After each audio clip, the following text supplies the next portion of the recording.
Film is America's export domain. This is related to the market imperative because Hollywood has pushed past U.S. borders. Cohen discusses how movie making is prone to geographic clustering, and this relates to Jaron Diamond's belief of geography. He says geography determines how culture grows, and Cohen says it also determines how a movie market grows. Just like the Fertile Crescent attracted humans because of good plants and animals, Hollywood attracted talent because it is a movie market powerhouse. The reason there's clustering in Hollywood is because it possesses a natural advantage. It's the largest single home market for cinema in dollar terms, aka it makes the most amount of money.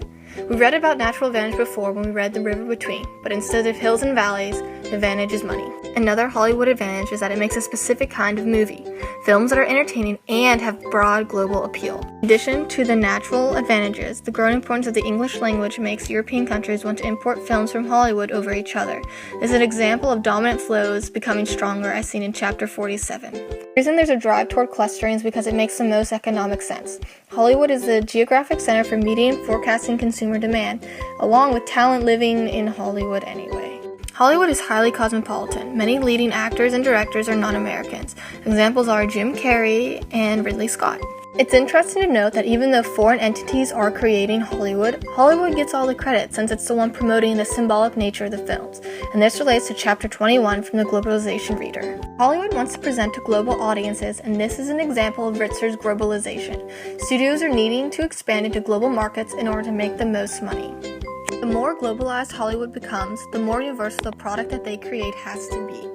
An example is action films have subtle dialogue and are preferred with action scenes so that all audiences can understand what is going on. Non-American movies have to strive for this universality as well. Producers cut parts of movies just to appeal to the American audience, and this falls on the something-nothing continuum. Somethings of certain cultures are nothing to Americans, so the scene needs to be cut or adjusted in order to appeal to American somethings. American values of heroism, individualism, and romantic self-fulfillment work for a large screen and global audiences. This can be seen as influencing their ideology onto the minds of viewers, which we discussed while reading Sclair. Hollywood is the symbol of the U.S. and the West. This is like McDonaldization that we talked about in class. People around the world want to make their movies like they do in Hollywood. Hollywood's universality has become a central part of American national culture, and now Americans are emphasizing their international triumphs and their ethnic diversity as part of their national self-image. The something-nothing continuum has changed. Ethnic diversity and triumph are now somethings when before they used to be nothings. Globalization is happening through entertainment and mass media. Other nations are being influenced by American films and even modeling some of the films off them. Somethings and nothings of each nation affect how they view the mass media today.